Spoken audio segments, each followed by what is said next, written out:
Hi, everybody, and welcome to today's webinar from Greenstone on reporting the impacts of COVID-19 in your environmental reports. Thank you for joining us today. While we go through today's 30-minute webinar, if you have questions, then please do feel free to put those into the questions box as part of GoToWebinar so that we can address those questions and come back to everybody. So I'm David Wynn, I'm the Managing Director for North America at Greenstone. And for today's agenda, we're going to be having a look at the COVID impact on data acquisition for environmental reporting.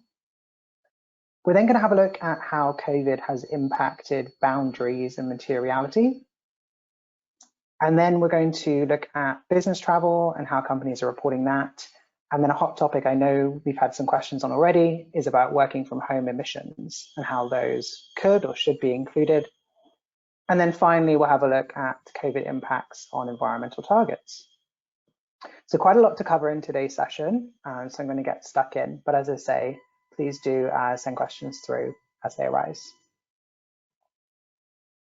So for those not familiar with Greenstone, we're an award-winning sustainability software company. We provide software solutions to organizations to enable them to report data to become more responsible businesses.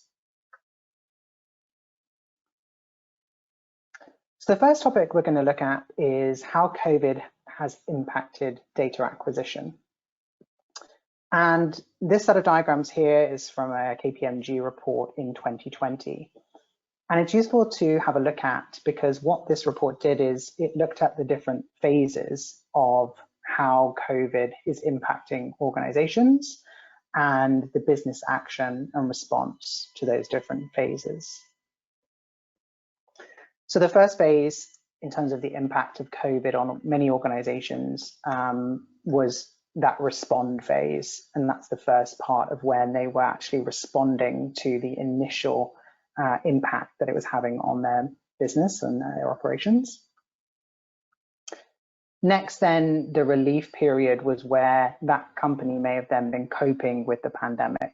So actively trying to contribute towards flattening the curve within different geographies that they're operating within. The third phase then is about recovery, and that's the time period wherein companies and the world more broadly is looking at how to manage around the pandemic and resuming operations. And then finally, the resilience phase. So this is looking at building for the future and how that company will change. And so different organizations will be at different stages of this. And so many companies hopefully are towards the recovery and resilience phases within there. But obviously your own operations may feel the impacts of COVID in different parts of how you're actually operating.